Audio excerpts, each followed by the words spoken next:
اللہ نے ہم پر احسان کر دیا، ہمارے لیے بڑی آسانی ہو گئی کہ صرف 30 روزے، 30 ہے کبھی 29 ہے، ہلال کمیٹی والے اللہ ان کو جزا خیر دے ان کو اکثر 29 کرتے ہیں۔ وہ آپ تسلی رکھے، کوئی نہ کوئی جتنا کاٹ چھانٹ کر سکتے اتنا تو یہ لوگ کرتے ہیں۔ تو یہ سلسلہ ہے، اس لیے فرمایا کہ یا ایھا الذین آمنوا، ایمان والو، کتب علیکم الصیام، روزے تم پر فرض ہے، فرض فرض فرض، کما کتب علی الذین من قبلکم، یہ عمل صرف آپ پر لاگو نہیں ہوا ہے، آدم سے لے کر کے آپ تک،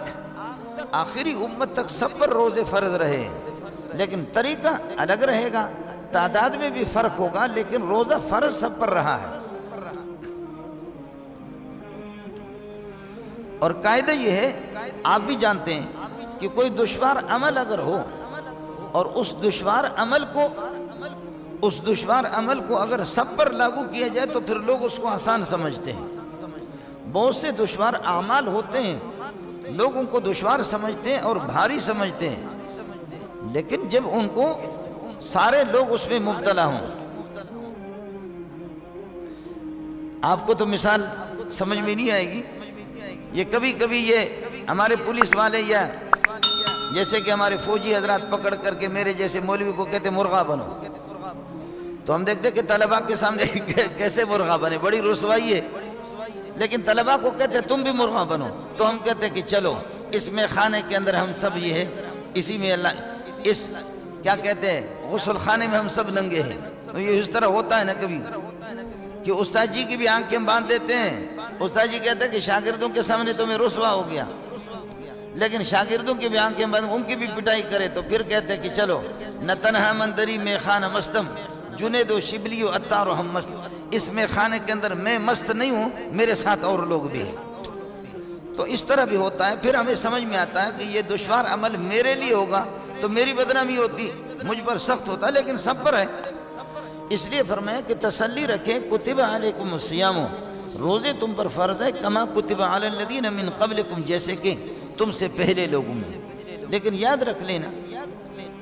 لعلکم تتقون، کہ تم متقی اور پرہیزگار بن جاؤ گے، اور یاد رکھ لینا اس تقوی کے لیے ساری ہماری دوڑ ہے، جتنا ہمارا بھاگ دوڑ ہے نا وہ سب اسی کے لیے ہے۔ انبیاء بھی لعلکم تتقون تقوی کے لیے دوڑ لگا رہے ہیں، صحابہ بھی تقوی کے لیے دوڑ لگا رہے ہیں،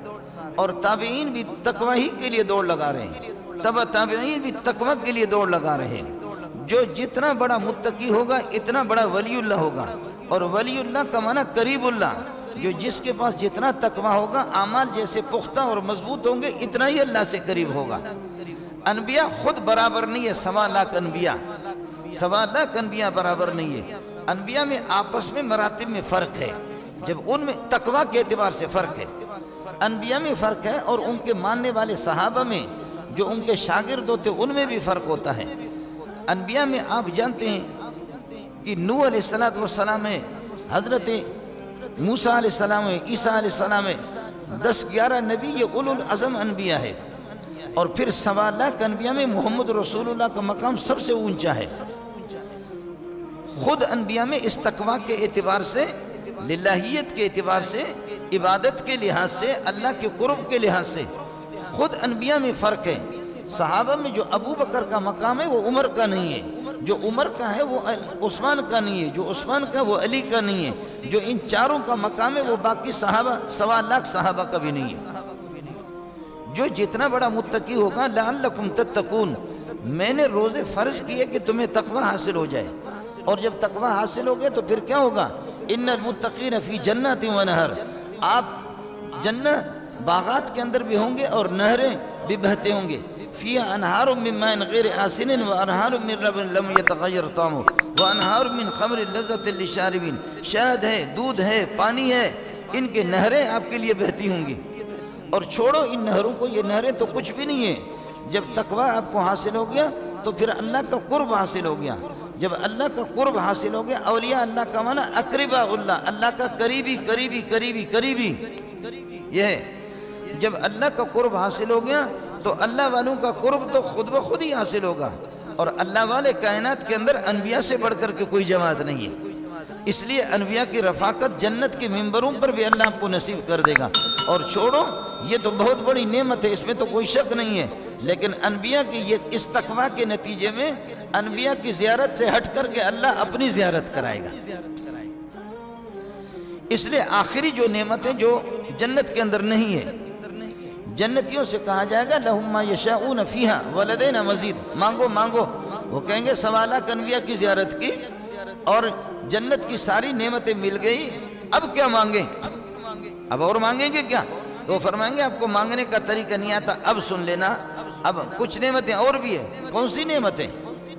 انبیاء کو دیکھا، جنت کے ممبروں کو دیکھا، اور پرندوں کی طرح جیسے اڑے، جو بھی جی میں آئے، جو بھی کھانا چاہے کھائے، نہ پیشاب ہے، نہ پاخانہ ہے، نہ گند ہے، کھایا ڈکار لیا، کھایا ڈکار لیا، کھایا ڈکار لیا، نہ نماز ہے، نہ روزہ ہے، نہ زکوٰۃ ہے، نہ حج ہے، نہ درد سر ہے، نہ ہیپاٹائٹس سی ہے، نہ بی ہے، نہ کوئی تکلیف ہے، بس مزے سے کھا رہے۔ کوئی نعمت رہی نہیں ہے، ہم کون سی نعمت آپ سے مانگے؟ تو فرمایا کہ ایک نعمت میں دینا چاہ رہا ہوں، للذین احسنوا الحسنى، جنہوں نے اپنے اعمال ٹھیک کر دیے، اعمال کو عمدہ اور خوبصورت بنا دیا، الحسنى، بہت خوبصورت جنت ان کو مل جائے گی، یہ جنت ان کو مل جائے گی۔ لیکن آگے فرمایا وزیادۃ، ایک زائد نعمت ملے گی۔ وہ زائد نعمت کون سی ہوگی؟ انتظار میں ہوں گے سارے، مانگو مانگو مانگو، اسی انتظار میں ہوں گے، اچانک پردے ہٹ جائیں۔